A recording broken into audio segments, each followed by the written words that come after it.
And then Hans,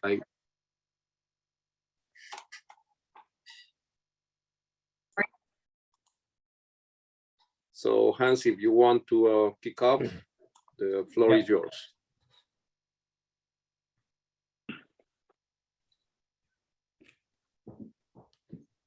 Do we get the next slide, Rafael, now?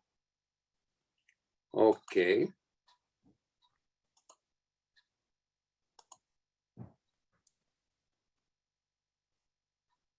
It is taking some time to move.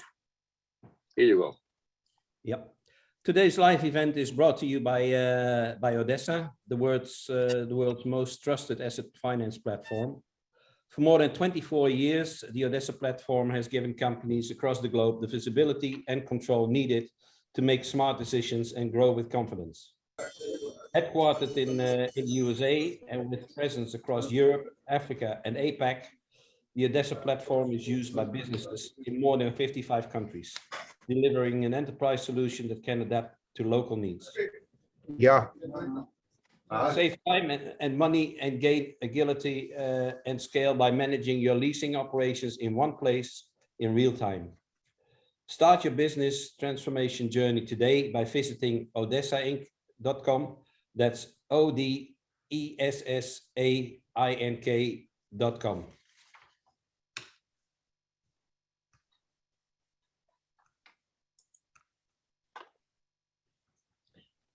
And now I will introduce the four persons who will run the webinar today, starting with Daniel Gonzalez.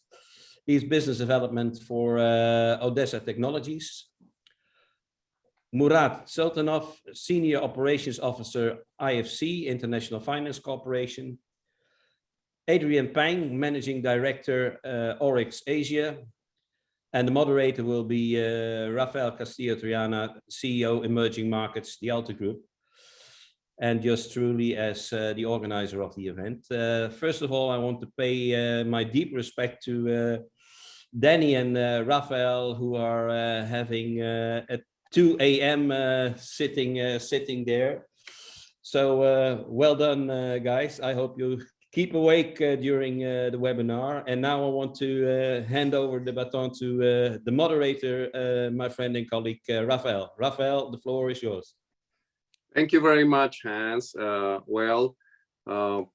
Good morning, good afternoon, everyone. And we want to thank you for attending this webinar. We hope that this is going to bring you good material for your business. That's the main intention of this webinar. So first of all, let me drill down a little bit more about the purpose and the panelists today. I will start with the panelist group. ODESSA is the company that has been in the business of service provider for the asset-based financing industry across the globe. And ODESSA has been kind to sponsor this webinar. We are going to get from ODESSA also some input about what they are doing in connection with the business. But the main purpose of this webinar is essentially to bring to you some of the innovation ideas and suggestions that come in the times that we are facing. We are facing a post-pandemic, and certainly there are many things that we should have learned about the pandemic that are lessons that should be used for the improvement of our business in the future. So our panelists today represent Murat Sultanov, which just joined it. Murat, good afternoon for you. Murat is a Senior Operation Officer of the International Finance Corporation, part of the World Bank Group. Has been very active in the asset finance business for many years. I praise myself of having the privilege of working together with Murat when we were a part of the same group, writing the Unidroit leasing model leasing law. And And afterwards, Murat has been very active, and he is going to share with us some of the improvements that the asset-based financing business has been bringing with the intervention of the International Finance Corporation in all emerging markets. Our panelist, next panelist is Adrian Pang. Adrian is someone that I was remembering that I met Adrian for the first time in 2004 in my first trip to China. Adrian was at that time the manager for HP Financial Services, and then he really followed a very important career in several asset-based financing companies. Now he has the privilege and the challenge of being the managing director of Oryx Asia. And I said that's the challenge because Oryx is probably the oldest and largest leasing company that exists in Asia Pacific, founded many years ago in the early 60s with the cooperation of the United States Leasing International. So when we write the story of leasing in the world, one of the main pioneers has been Oryx Asia. So, and we are privileged having today Adrian with us. Hans and myself, we represent the Alte Group. We are essentially a group of professionals that more than 80 on a global basis that have accumulated certain expertise in the business. And the reason why we are conducting this series of webinars, because this is only the first of a series of further webinars, is because for many years, we realized that everyone who is in the asset financing business doesn't have the real time to undertake research and accumulate the development for launching new ideas to generally innovate and to face the new challenges that the environment is bringing to us. So we decided to play that role because we have the resources, we have the time and the opportunity to really drill down on several aspects of the business that are necessary in order to survive and take the leadership in the asset-based financing industry. So today we are going to share a couple of messages, but essentially the main thing today has to do with what we learn of digital innovation and what is the status of digital innovation nowadays in the asset finance industry, and also something that is currently attacking us on a daily basis, which is inflation. How inflation affects our equipment financing business, our leasing business, and we are going to bring to you some of the lessons that we learned in the last wave of inflation in the 1980s, but also we are trying to understand how inflation is happening and what is the prospect that we have about inflation in the future, and most important, how are we going to cope with inflation? So the first subject that we are facing today is the subject of e-leasing. I mean, which is exactly how the pandemic brought us to the point of applying digital solutions. We were in a world that was based on personal interaction, based on the process that we have been stuck with the paper transaction economy, signing contracts, signing credit applications using paper. The transition into the use of digital solutions and the internet was very slow. And I think that the pandemic forced us to accelerate that process.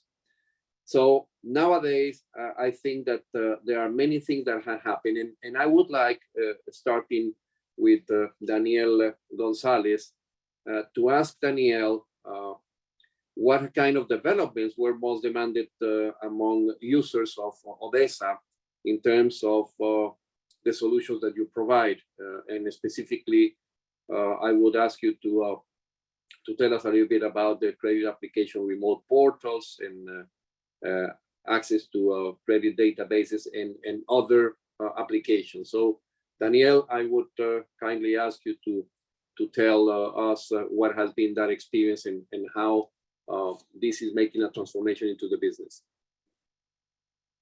Fantastic. Well, good day, everyone. Can you hear me, Rafa? You hear me okay? Yes, we can hear you.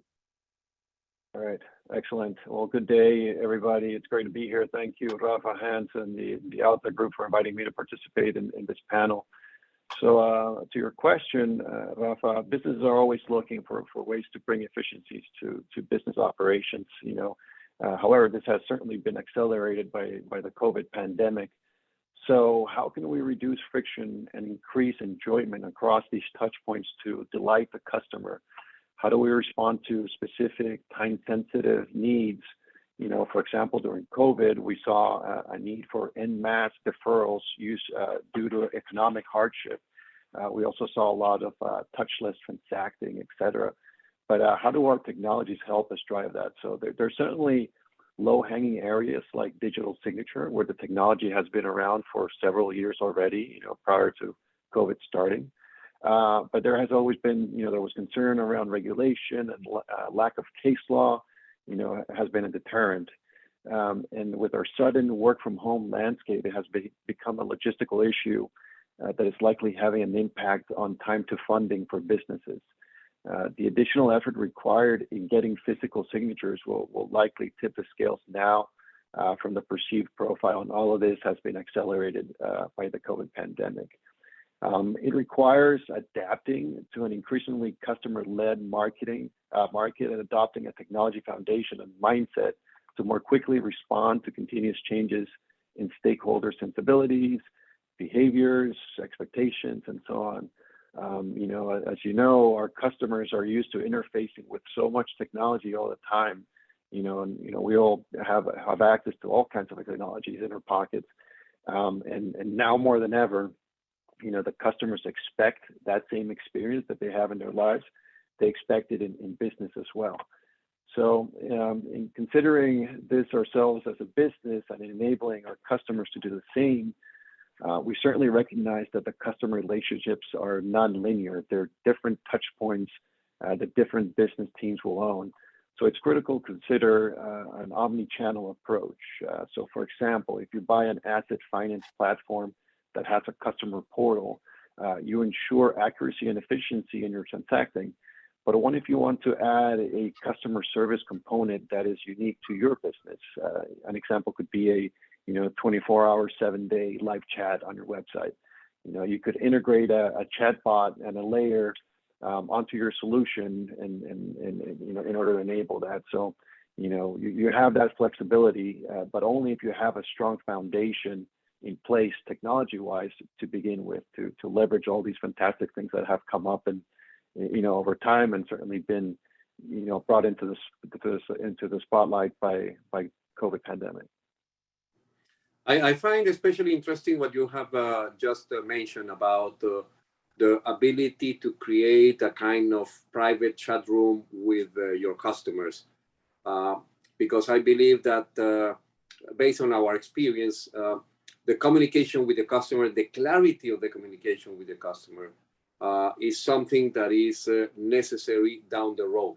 I mean, when deals start having problems, normally is because there has not been a clear conduit of communication, either because the customer did not really transmit information that was relevant in terms of risk assessment by the leasing company, but also in terms of the perception that the customer may have in connection to the role of the financial institution in the deal. These kind of deals, as everyone knows, has always a great importance and great participation from the side of the suppliers, and sometimes the line that divides the business position of the supplier and the business position of the financial institution is not clear for everyone.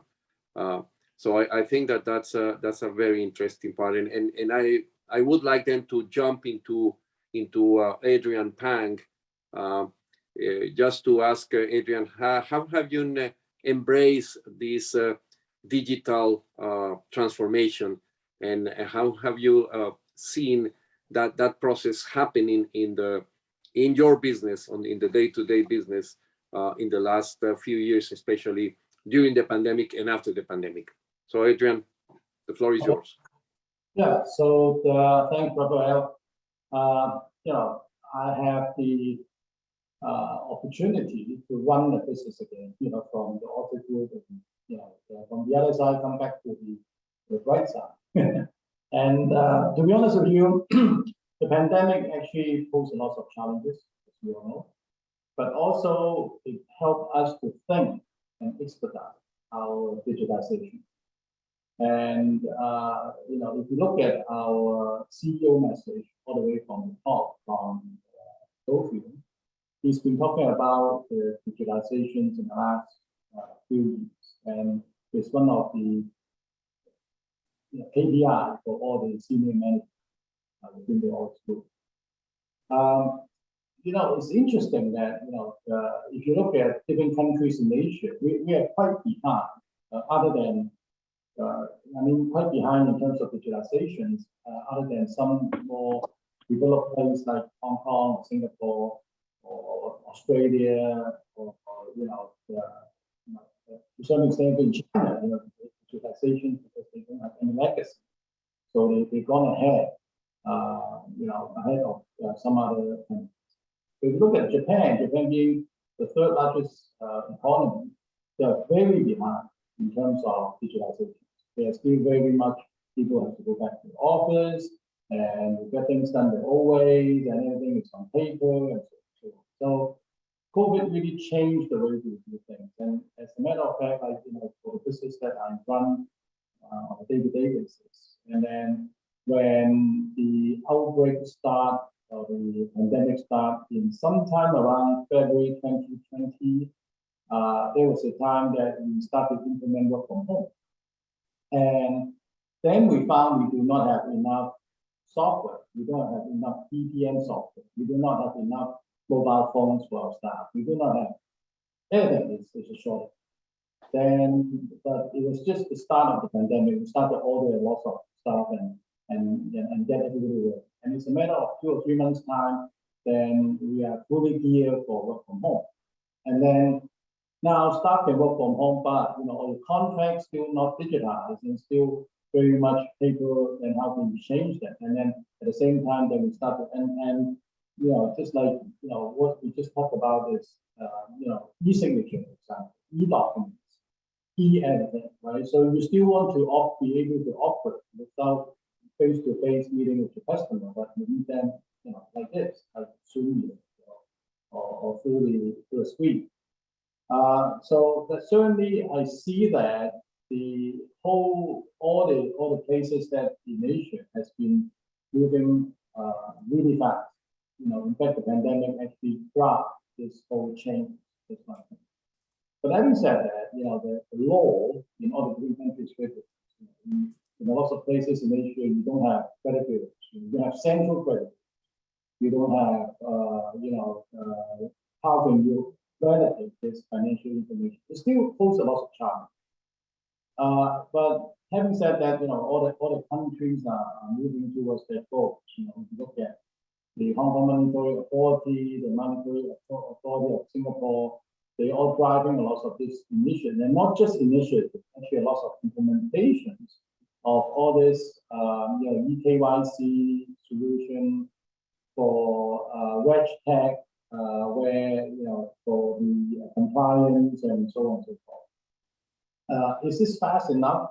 We can always expect something to go fast enough, but not. But at least compared to 2 years ago, things a lot better. So if you have a scale of 1 to 10, 10 is perfect, and 1 is just started. I think in most of the Asian countries, depending on which country, like I said, the more developed places are probably at a 6 or 7. Some probably like, you know, 2 or 3. But everybody is like, at least nobody is in the starting point scale of 1 to 10, and they're still at 1. Most of them are within our number 1 to 3 or 4 or 6%, right? So that's a good thing. And then also, we talk about like, one of the biggest challenge that we have is inflation. And to be honest, if you one of the really big challenge is not just inflation, it's also the logistic system, because we actually finance a lot of vehicles, and lots of the new vehicles cannot be delivered from usual order time is like 2 months, now it's 6 months. So we have a lot of contract or customer will be approved, but you have to wait for 6 months in order to get your vehicle or even equipment or any kind of equipment. And then we see that the challenge is getting bigger and bigger, even though we are digitized, but how can we get this equipment? Because we are SFX, we are equipment. So this is another set of challenge that we have to face. But in terms of the e-leasing topic, I think most of the countries are already moving ahead and moving fast. And that's what I want to say. So in the last 2 years, what I see is things must move 10 times faster than the last 20 years in terms of the digitalizations of leasing. Well, thank you. I think that many things are takeaways from what you said, and probably one of the most important questions that I could have as follow-up here is you mentioned that a little bit in the process, the degree of acceptance of the electronic way to do business. For example, the acceptance by the customers to negotiate contracts online, the acceptance of the courts to digital signatures, for example. Are you watching some progress in that connection? Right. Now, customer between the lessee and lessor, or the banks or the customer, they have no problem. They have no problem with accepting e-signatures or e-documents. But the law in each country is really behind, as you can imagine, right? In some of the places that I've seen now, I've yet heard that there's any court case in most of the jurisdiction in Asia. Maybe some of the other panel speakers will know of the real case, but I've not heard of any court case where the customer challenge or the court challenge that the genuine or authenticity of the e-signature. I've not yet heard. But having said that, there may be one in the future. Then each country, or then it's very much depending on the court whether they accept it, right? So I can speak of, like in Asia, you have quite a number of countries are common law, right? Singapore, Hong Kong, or Malaysia, and Australia, and so on. So the common law country seems to be more open. The judges are more open to, let's say, email is. We all know that email is an evidence, right? So it's accepted in court. So it seems to me that whenever I talk to the lawyers and the judge in the court, they're more open to digitize, or the digital form of signature is recognized as a acceptance or evidence in the court. But when you go to China, again, China accepted some form of e-signature, not e-signature, but they accepted certain process. If you go through this process and accept certain contract or accept certain or transact certain thing, they have considered it as a valid contract, right? But again, I have yet heard anyone in China that they come to court or somebody challenged that, oh, it's not my signature, their signature. So that is something that I cannot give an answer right now. But the acceptance from both the lessee and lessor, the banks and the borrower, are very, it's not something, they do not accept. And actually, they welcome, because the lessee wants to get, to lease a product, and the lessor wants to lease it to them. So, both sides are very open to accept. That's very interesting, and I think it's going to open now the door to the intervention of Murad Sultanov. Just as a silent one of the things that is interesting in what you have described, and we are watching that on a global basis is certainly is a change of culture. I mean, it's not only the change of the culture of the judges. You have mentioned that is more the change of the culture of the customers, of the private practitioners that are a little bit reluctant to really give the value of, for example, the digital signatures in a paper when they are used to use the autograph signature. But the thing, and that goes to other areas like, for example, getting the authorization to consult the credit information in the credit bureaus and all that kind of stuff. One of the things that has been recognized in some courts in civil law countries, because I share with you your vision in common law countries, things are easier to manage. But in common law countries, in civil law countries, where the law is more static and where the judges tend to stuck to the past a little bit more into the form over the substance, the interesting part is that some jurisdictions have recognized that technology helps to identify and to track the real authorship of the consent given from your IP address, for example, and from the tracks that you leave in the cyberspace. And of course, it's something that little by little we need to learn. And part of that is the process that we also need to teach judges, lawyers, and everyone about that. But it seems to be one important transformation. And I think that this opens the door now to welcome our panelist, Murat Sultanov, because Murat has been working in a very interesting area of this transformation globally, which has been all the regulation of collateral and secure transaction registries and everything that is related to the electronic filings and how you can give authority to electronic dealing. So Murat, welcome, and I would like to give you the floor and tell us a little bit about your vast experience in the field. In the meantime, I'm going also to move into the two slides that come later and that also explain how electronic solutions can work in risk management and in enforcement of legal rights by asset-based financing companies. But Murat, the floor is yours. Yes, thank you, Rafael. Good morning and good afternoon, everybody. Maybe also just by way of quick background, Rafael already introduced me, but I just wanted to give a quick background about the organization that I work for, which is International Finance Corporation, IFC, which is the private sector arm of the World Bank Group. We are one of the largest investors in the private sector globally. The key objective, of course, is the development of the private sector globally through different investment instruments. We provide debt, equity, but also advisory services.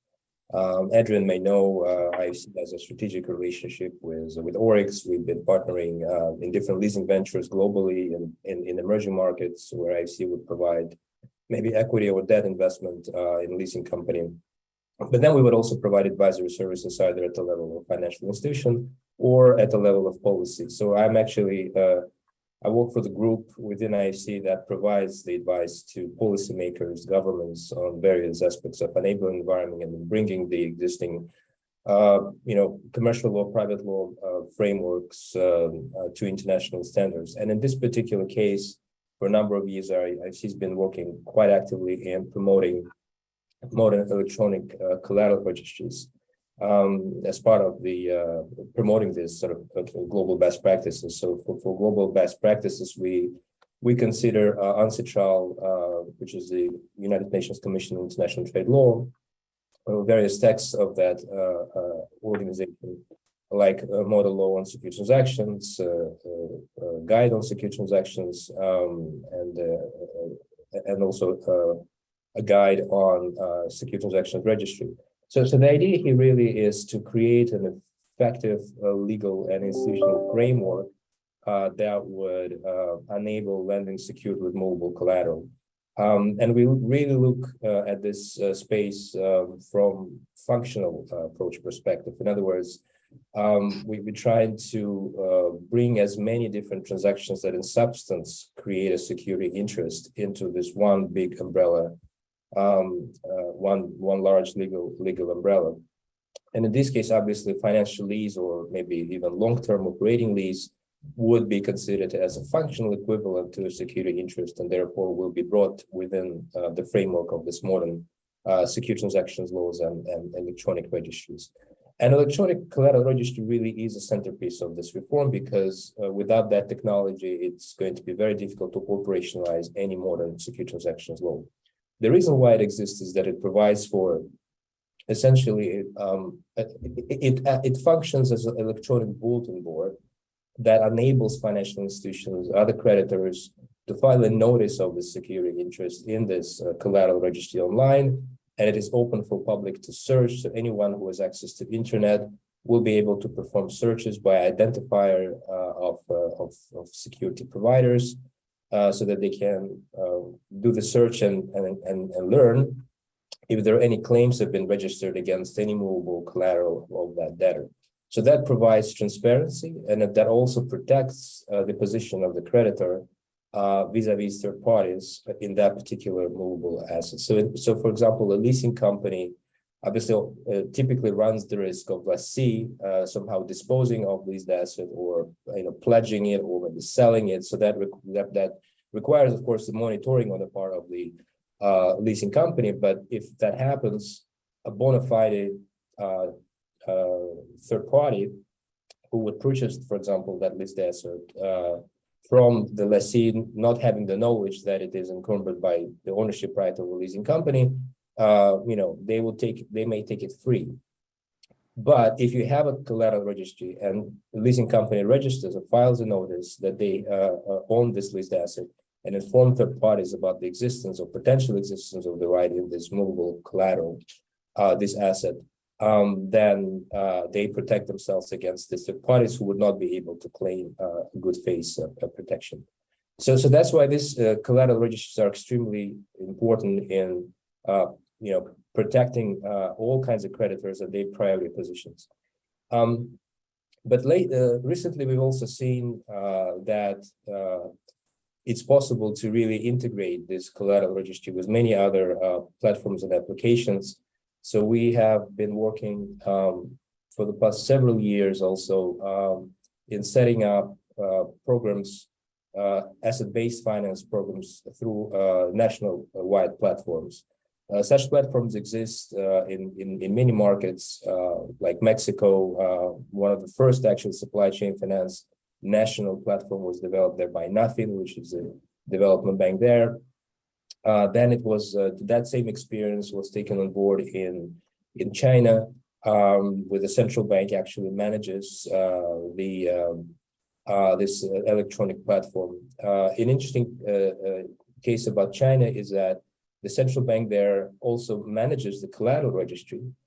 So that what they've managed to do is they've integrated this supply chain finance or receivables discounting platform with the collateral registry, so that the way it works is that when the anchor buyer uploads the invoice in this electronic platform, confirming their participation in this master reverse factoring program, the platform sends automatic notification to supplier that they would be ready to participate in that program, and that invoices have been accepted for participation. Supplier then, through that electronic platform, sends the notification to the financial institution that they wish to get early payment on these invoices.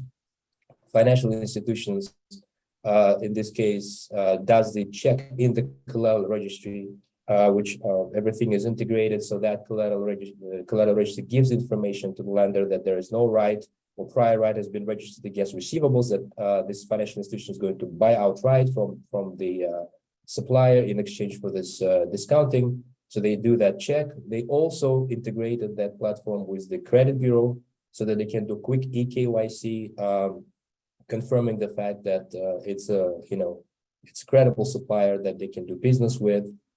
So all this is done through all these different integrations. So bank provides the payment on day one, and then on due date on day 30, 40, 50, whatever, when the anchor buyer was supposed to pay the supplier, the anchor buyer through the platform pays to financial institution. So this electronic platform, they operationalize legal agreements, right? So this agreement between, for example, the lender and the supplier, which in this particular case is the receivables purchase agreement, it is executed electronically. The master reverse factoring agreement between the anchor and the lender also executed electronically through that platform. The payment flows obviously are operationalized through e-payment gateways and connectivity of the platform with different e-payment solutions. So it really achieves the right scale, it achieves transparency, it achieves efficiency. But just to go back real quick to the point that we discussed earlier about e-signatures, because you see that these electronic platforms, they rely on electronic signatures. But oftentimes we're actually facing some practical challenges. Just for example, recently in Ukraine, we did the assessment of the potential for setting up such a national platform for asset-based finance there. And we've learned that electronic signatures law have been enacted many years ago. Even though the judges still not quite familiar with it, some financial institutions nevertheless execute some contract electronically.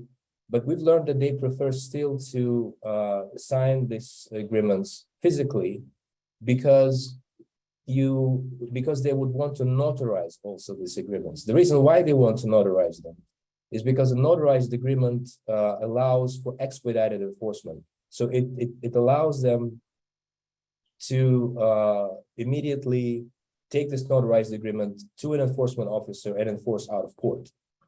So that's a big advantage. But obviously, if you want to notarize agreement, it's the function that has to be done face to face.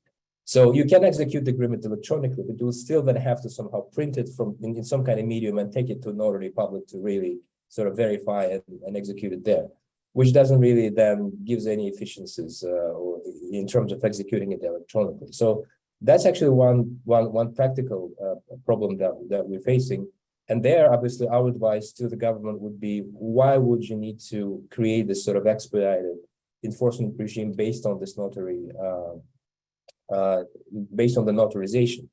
There has to be alternative expedited enforcement mechanism that do not necessarily rely on notarization of the agreement. You just have to prove that there was a default, and you need to prove that there was an agreement. So if those two things are in place, then you can go and enforce expeditiously. So this is really where the sort of policy enabling environment reforms can really help create an environment within which this technology solution can become more viable and more practical.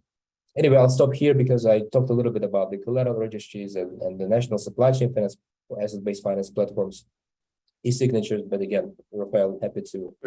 Allow me to ask you a follow-up question. How many countries have adopted the collateral registry system? Well, by latest count, I think we have 70 plus jurisdictions globally that have introduced fully online electronic secure transactions registry that function as notice-based bulletin board, the way that I described. Now, there are many jurisdictions out there, obviously, that do have collateral registries, but they are more traditional, document-based or paper-based, however you call it. These are more traditional registries in which the registrar actually conducts some kind of authentication or authorization or notarization of these transactions. Now, within the best practice framework, purely electronic collateral registries, the registrar has no authority whatsoever over what is being registered. Registrar is a receptacle. They electronic bulletin board, they provide technology so that lenders can create automatically client accounts and register these notices directly in the system. And then third party does the search. And then obviously, if there's a dispute in court, the creation of the agreement in the first place will have to be confirmed. So the registration itself in the collateral registry does not confer any rights. The right needs to be executed, the right needs to be created through execution of the legal agreement. And in case of a priority dispute, this will all be sorted out in court if there's a dispute.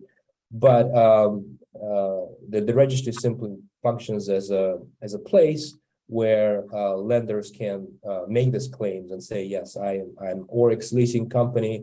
I claim that I have ownership right in this listed asset of that supply. And this is it. So from that date and time, provided, of course, that you have executed valid agreement, you will have your priority protection against the third party. So about 70 plus jurisdictions have introduced that type of system, that type of model. Obviously, this is not an easy thing to do because you cannot build such collateral registry without substantially reforming the legal framework. And particularly in civil law countries, it proved to be quite challenging because it's this whole sort of substance over form approach. And in the civil law states, it's more a form over substance. You have this individual different contracts that are not really classified as security agreements. They're governed by different fragmented sort of legal framework. But nevertheless, many civil law states still manage to implement this kind of reform and create this collateral registry based on this legal frameworks. So just to name a few, there are a whole bunch actually in Latin America that have introduced these reforms some years ago already. You have modern collateral registry exists in Colombia, in Mexico. You have a lot of, obviously, these systems have originated from Northern American jurisdictions. So US and Canada is under the UCC filing and the PPSA in Canada. It's been adopted in New Zealand fairly recently in Australia. So it's exactly sort of the same model. But in more traditional civil law states, there are quite a lot of jurisdictions in Africa that have adopted this. Most recently, you have Malawi, Nigeria, Ghana. I think there is currently a project in South Africa. In the North Africa, you have Morocco and Egypt that have introduced this collateral registries as well. In the former Soviet Union, you have such systems functioning in Azerbaijan, Uzbekistan, Tajikistan, Belarus, in fact. In Asia, that's India, Nepal, China, as I mentioned, was actually one of the big success stories some 15 years ago was that platform. And a whole bunch of jurisdictions in East Asia Pacific. You have the Philippines that have recently reformed. You have Vietnam, Indonesia, Cambodia. Cambodia actually was one of the very early sort of examples of this reform. I think that they have their collateral registry managed by the Ministry of Commerce for more than 15 years now. So yeah, so this is basically kind of geographies of where this registry has been implemented. In most of these cases, IFC has been involved. They're very long-term projects, by the way, right? Because as I said, you have to reform legal framework and it may take years. But then designing the collateral registry itself is not a very difficult thing. It's a very simple platform. And the whole point of it actually is one of the best practices of this registries is that they based on the principle of simplicity. The simpler the process to register notice, the better, the more accurate it's going to be. Thank you, Murat. I think it's very, very important, and I would stress the importance of the work you have been doing in that connection, because that links the law and gives a very strong tool for credit risk management to asset-based financing institutions. Just recently, and I said just recently is yesterday, and the day before yesterday, I have an interesting meeting with one of our clients that is facing a fraud situation. They were financing medical equipment, and the lessee decided to enter into sale and leaseback with another leasing company.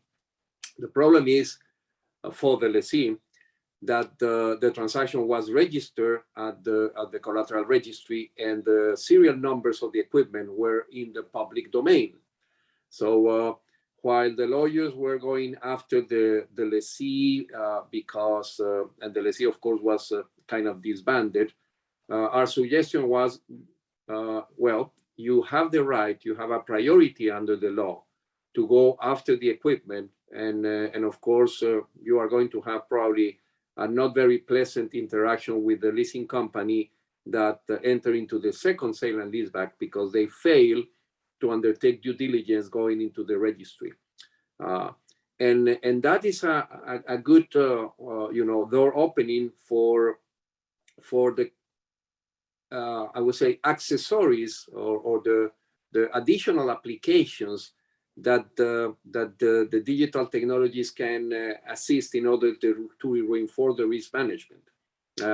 You mentioned, Murad, for example, the case of the need of a notary. I think that most of the laws that you have been helping to enact create another trustful avenue, which skip the need to get notarization. I mean, the authenticity of the records is beyond any kind of doubt, and for that reason, the enforceability of the rights can be quick. But it's not enough. I mean, you need to go into the physical world. You need to know how the equipment that is your collateral is being managed by the lessee. You need to undertake digital inspections, and you need to use some technologies to track that is used very much in fleet, in auto financing, when the GPS system can track the location of certain assets. And also, digital information provides values of equipment that can give a better idea on how to manage your collateral. So all these are areas where certainly we can improve our risk management using technology. And I wanted that to call for Daniel's intervention here, because being this application something that expand the capabilities of management, and that have a good foundation, especially in the countries that already have a collateral registry like the one that Murad has mentioned. Daniel, what have you seen in the recent times about the application of these risk management solutions, in tracking inspections and appraisal of equipment on all the or similar applications, where you can even go after tracking what the customer is doing, how the business is performing, and how the customer is behaving in terms of its business relationship with the use of digital tools. So Daniel, I think that probably you can enlighten us a little bit about what you have seen recently in these kind of developments. Sure, Rafa. So regarding the Internet of Things, it really largely depends on the manufacturers that are in your supply chain. So if you have smart assets, these assets are going to generate data that can be used for smarter tracking. Assets that have GPS tracking enable lessors to consider moving to usage-based billing models, for example, and leveraging all that data that is being generated by these assets. So, the question really is, are you ready to capitalize on those smart assets? And do you have, flexible technology foundation that will enable you to make changes in how you go to market? In a world of smart assets, you could look beyond IT, and take agricultural equipment, for example, or maybe a forklift. This is an asset that has an engine, a set of brakes, a hydraulic lift, and some tires, etc. What load capacity are you regularly exposing, that asset to? How often are you driving that asset over rough terrain? How hard is the operator slamming on the brakes? All these are the type of things that you can track with leveraging technology. And how does the impact the usage of the asset on your residual value, right? I mean, that's incredibly important piece of information to know. So, overall, understanding the usage of an asset and building flexible contracts that support these usage patterns, and then figuring out how to monetize this usage is certainly a key dimension of the overall asset finance product of the future. Well, thank you. I think that's very useful. So, and I'm going to jump a little bit to additional areas, but just wanted to bring in complement to what Murad has already mentioned. And electronic enforcement is a new tendency as well. And that came also out of the pandemic because, it was very difficult for exercising your rights and going to court if you were in the middle of a lockdown. So in most of the countries, electronic litigation became the norm. And after the pandemic, electronic litigation has been enacted as permanent legislation in many countries. So that provides a possibility, in the right, in the left side of this slide, you can see the way as a collateral registry is enforced or helps to the enforcement and the repossession of an asset in a jurisdiction like the United States, which is the model of most of these laws that Murad has mentioned. And also you can see in the right of the slide how the docket, the way as the litigators interact with the courts is working today. And most of the hearings are taking place nowadays via video conferencing, because that became a very useful model. So I wanted just to bring that because I want to jump, due to the time constraints, to our most important subject today, which is inflation. I know that, for example, Adrian needs to step down, and I really want to pick the brain because Adrian mentioned a couple of things that we are currently facing. One of them is inflation. And I think that inflation was refueled by the war in the Ukraine, because that triggered the price of oil to the top.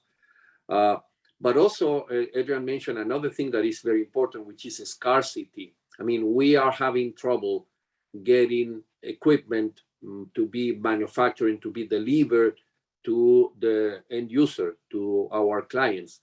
And that is making our business a little bit slower. So allow me to give you a little bit of framework before I pick up the brain of our panelists here. Just wanted to share with you a little bit of what we learned, we all people who have more than 40 years in the industry, what we learned about the first wave of inflation. And we are going to bring to you a little bit how these lessons learned in the 1970s and 1980s could eventually be applied under the new normal. And of course, the advantage is that they are going to or could be enhanced by the use of technology. But getting a little bit of what happened in the 1970s, how we fell into inflation, which gives a little bit of a similarity to what is happening today.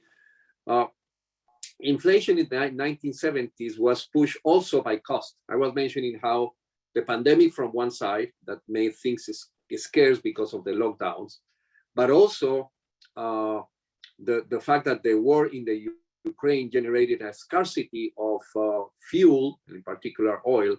That happened in the 1970s. After the Yom Kippur War in 1967, most of the Arab countries reacted, and the OPEC cartel decided to drive an increase of oil.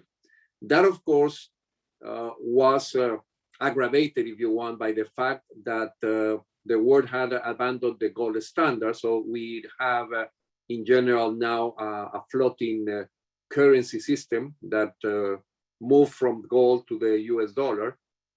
And the most important part, which is happening today as well, is that when the prices started to go up, people started to think that everything is going to go up. And that's exactly what is happening today. I mean, we are facing a market psychology where people are conditioned that prices are going to keep up. And this, of course, is probably the most important contributor to inflation, to be self-generation. Well, the good news is in the 1990s, China came into the global arena and became the global supplier of any kind of products. And that lowered overall the price of manufacturers and many other items. So from the mid 1990s and forwards, people forgot about inflation. And the good thing is that people that came into business in the 1990s or came into their life, the C generation, the millennials and the C generation, they never lived an inflation. That was not part of their world. Now, this is a new reality. So that's the reason why we all people, we need to get back and tell them, okay, this is what happened. And these are the lessons that we can learn.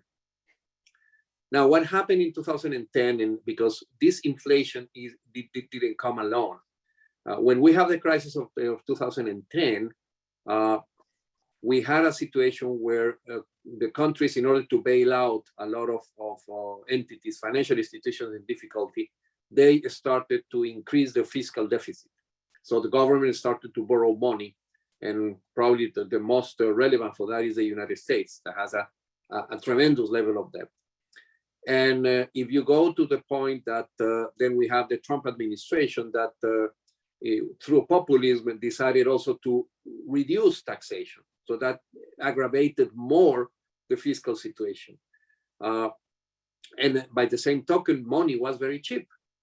So with the cheap money, that was part of the recipe in order to recover the crisis of 2010.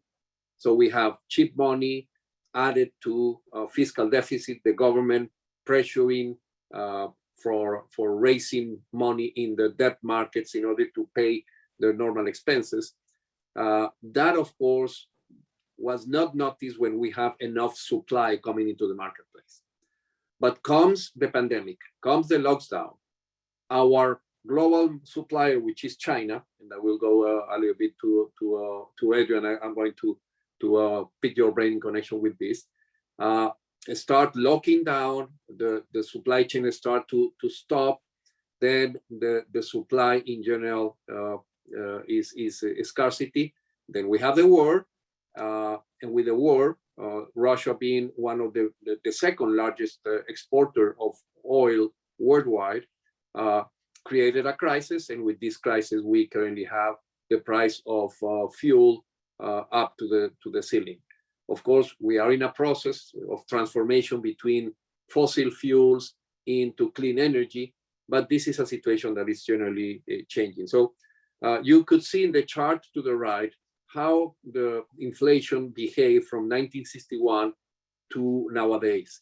And the question is today, especially you mentioned that, Adrian, there are two challenges connected to inflation today. One challenge is certainly the scarcity of goods, and the second is the fact that the cost of funds is going up, and the cost of assets also is going up in general.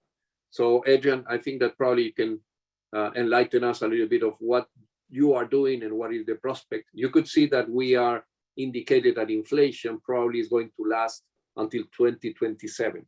That's our prediction. I don't know if you can share that. So, Adrian, I give the floor to you in connection with this. Okay, thank you, Rafael. Yeah, certainly it's not an easy one. I think we all face this issue with the cheap money is getting more expensive, and then the supply chain crisis, where as the asset-backed financing or leasing company, you always need to have an asset to provide it. So how can you do it? First of all, let's look at the situation today. Now, I'm talking about those operating lease assets, certain asset class where they have long life expectancy. And typically these are on operating lease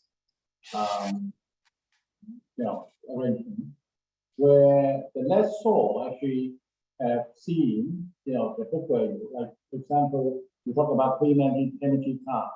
So the largest US clean energy car manufacturer increased the price 3 times in the last 6 months in Asia. Okay.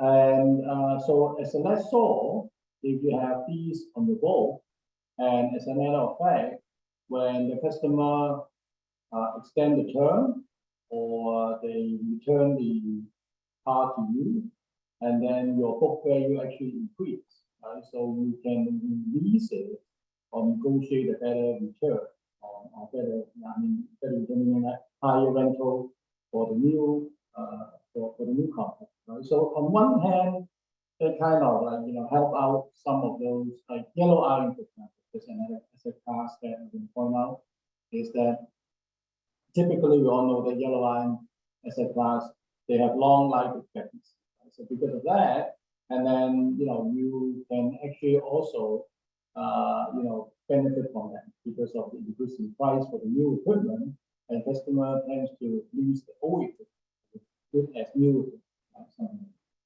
Now, when we talk about the new equipment, that means like it's brand new and you have to order from the manufacturer. That is a challenge, and in fact, I don't think that we can see any solution until this global supply chain issues is being resolved or being settled.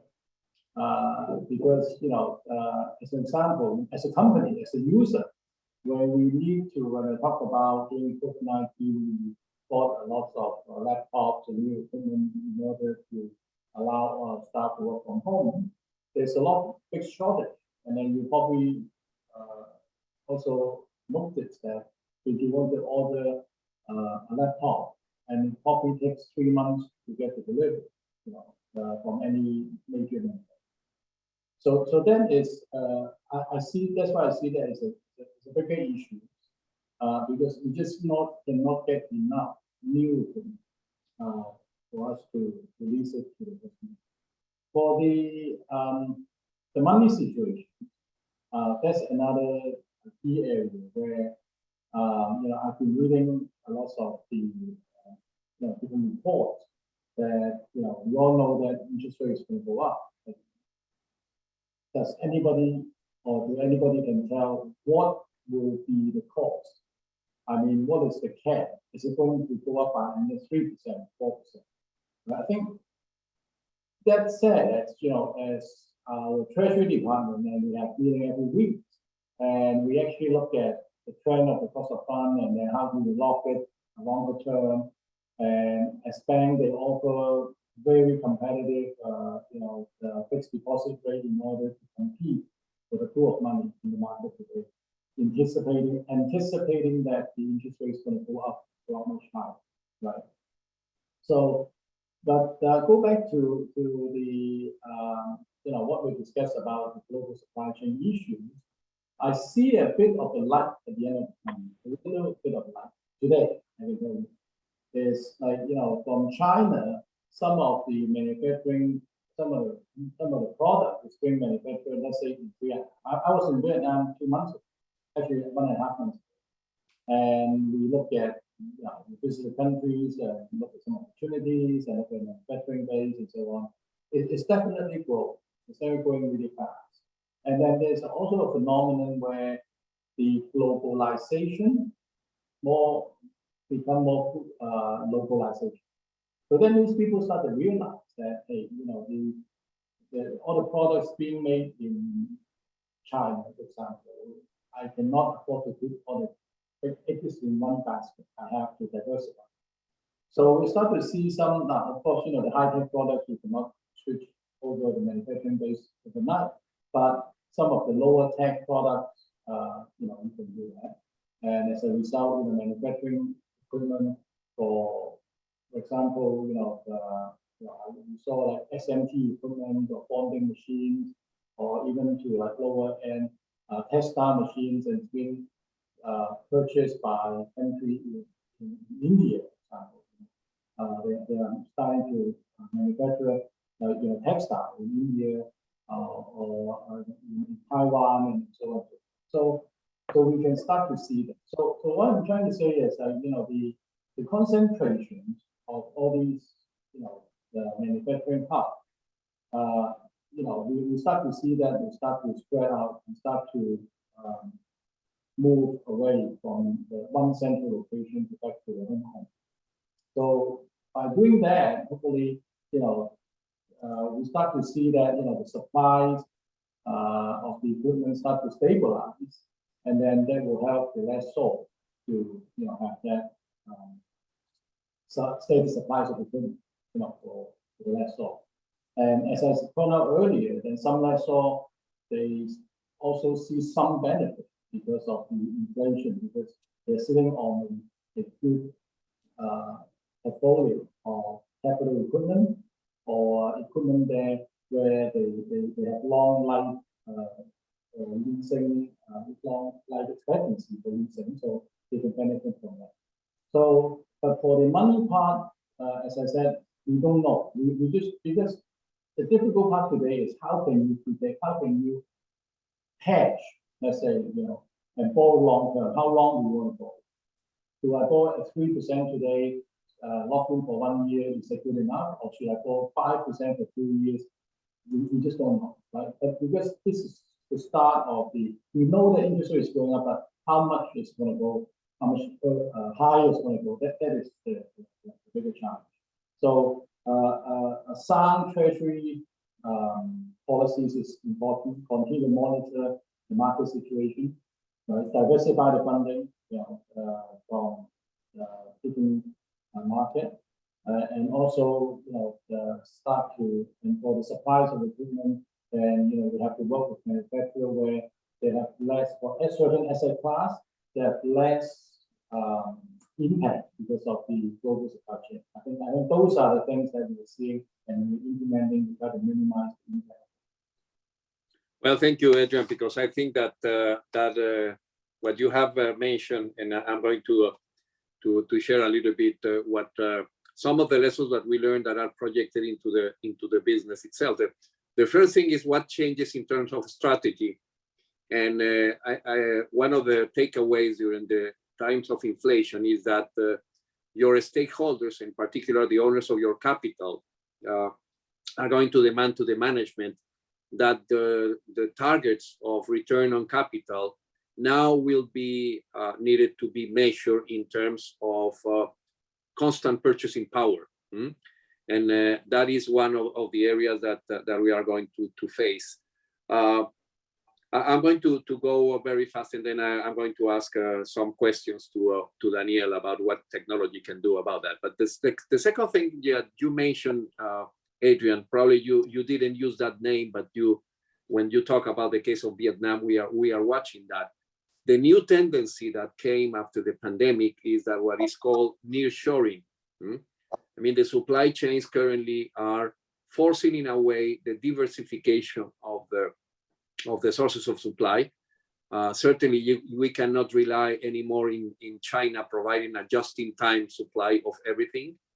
And that, because we have a scarcity, then we have opportunities as well in areas like Vietnam, in other areas, I would mention that probably in sub-Saharan Africa as well, to increase manufacturing, and that certainly is going to trigger additional demand for capital goods. So this, in general, could be good for our business, because we are going to have more demand of capital goods. However, and that's part of the question that I am going to ask Daniel in connection with the other one. This has a limit, because as you very well mentioned, Adrian, since the equipment is going to be more expensive, since the cost of funds, as you mentioned, that's the other part of the story. Now we have a situation where the cost of funds are going to go up. So we are forcing two situations in vis-a-vis our funding sources. One is that the cost of funding is going up, and the second one is that they are going to lend us money to shorter terms because they need to adjust for inflation. So our liquidity risk is going to be more challenging coming forward. And in that connection, in order to get our economics in due place, then we need to use what we used to use apply in our past inflation, which is adjustment clauses, for example. I mean, the pricing of the lease payments that in the past, or the monthly payments in case of a loan or periodic payments were fixed. Now they need to be adjustable by inflation, adjustable by the cost of funds, or we can make a guess of what will be the pricing in the future, and then create future increases already defined, but making that guess. Or some companies, some leasing companies may believe that if they keep low the payments today, the valuation of the equipment in residuals could compensate the risk. So this is a third area of how the pricing strategy could change. So having said this, I would like to ask Daniel, in particular, in terms of what the systems can do in connection with what we have already mentioned. Number one, the keeping or helping the managers to perform the strategic goals. Number two, how can they measure in a way or create an understanding now with these chat rooms that you describe with the customers in terms to help the customer to take a decision that makes sense from the economic point of view. So Daniel, the floor is yours. Sure. I'll try to be brief. I know that we're a little bit over time here. So just starting with strategy, and I think the common theme here is flexibility. You know, from a technology perspective, your platform needs to be flexible. So you know, companies specializing in equipment financing tend to be very creative, and I'm sure that all of you can come up with products and structures that maximize returns for investors and have these returns be adjusted to, you know, for inflation. But in order for that to happen, your technology needs to be supportive and needs to be flexible. You know, your platform, your lease management system needs to support these atypical and irregular contract structures and allow for multiple changes over the life of a contract. You know, data integration here too, and in your slide for new business, you know, your leasing system should be able to weave into your entire, you know, technology landscape, you know, be able to get all the relevant information from your business into a data lake. And this data should be able to be processed, packaged, and made available to your customers. And lessors should think about providing more value add tools at the point of origination decisioning for the stakeholders. And imagine what a big differentiator this would be over your competition. And then, you know, again, maybe finally for the pricing piece, one of the slides that you had there. So again, you know, flexibility is key. You need to have flexibility around contract modification. You know, if you have a clause that allows you to adjust pricing to meet your margins, but your system's not flexible, then you might end up having to track these modifications manually, or maybe your system will force you to terminate the current contract and commence a new one. So a system built with flexibility in mind should allow you to make these modifications to your contracts seamlessly. And then a few other things, proper residual tracking is vital in this economic environment, as you mentioned, Rafa. So, you know, being able to accurately track asset residuals on your platform, it becomes very important. Asset management at the asset level instead of just at the contract level, you know, opens the doors to facilitate more complex business changes. And, you know, you don't want your technology to be the reason why you can't change your go-to-market strategy, or that you're forced to do side calculations outside of your system. All right, thank you.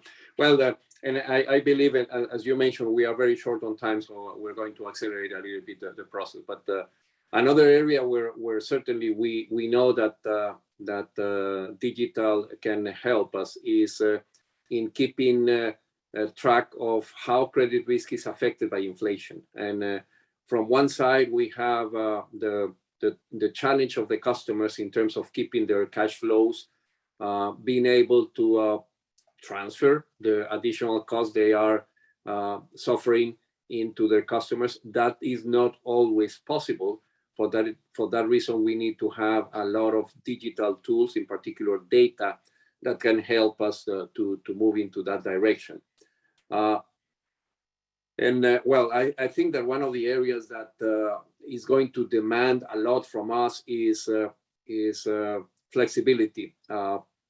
And that goes to my last question to you, Daniel, which is, I know and I fell in love with a recent application that is robot process automation, which is something that makes our productivity higher. have you seen that in the current environment? This is something that is familiar with and easy to implement. Yes, absolutely. We've seen it, you know, and it has different flavors. So RPA, robot process automation, can be applied, you know, for the automation of transactional, just rule-based tasks, where structured data and clear predefined rules and parameters are used. Routine activities like data input or reviewing an invoice, you know, can be easily be performed by the system without manual intervention. And then from a technical perspective, RPA engines are looking to invoke low-level APIs, not to get way too technical, within a system to orchestrate the system functionality. So, you know, while RPA might sound like technology that's too complex to be worth considering, it really is just an orchestration mechanism of APIs, which you already have.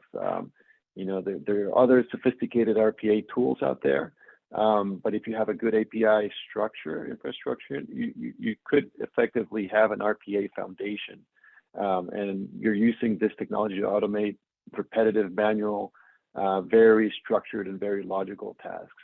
And you know, there's a lot of other applications in optical character recognition, and you know, you can get into AI and so on, cognitive automation and other applications of RPA that are more complex. But you know, I think that's the simplest term, that example that I gave, it's something that I think most equipment finance companies could jump on and leverage right away without being too complex. That's great. Well, to just to complete the ideas and suggestions for this inflation environment, I think that technology can help us also to use and launch new products to diversify and to generate a competitive advantage. One of the areas is what is called power by the hour. Power by the hour is a technique that was introduced by Rolls-Royce in the engines, and that has been transferred to any other kind of assets nowadays, because precisely inflation can also offer you the possibility to lease for short periods of time. But for that purpose, you need to have a very strong system that should help you keep the value and not make mistakes when you are doing that, because it's of course a risky proposition. But technology can help you there. The other thing is to use technology as well as marketplaces. We have seen some cases where leasing companies among their own community of lessees, they ask some of them, do you have your equipment working, or is it idle? Can you probably provide the right to use to another of our community members who is short of equipment because he has a peak need in transportation of logistic of whatever. So this is happening, and only technology can do that. It's a kind of Uberization of your system. Certainly, you can adjust contracts in terms of royalties and residuals through digitization. And also you can use the old formula of keeping low payments and balloon payments to gain market, which of course is a risky proposition, but I believe that technology is going to help us a little bit into the process. We had a space for questions. Unfortunately, I think that time is chasing us. For future sessions, we are going to touch some other innovations. We are going to touch the use of the metaverse into the business, and the use of blockchain into the leasing business as well.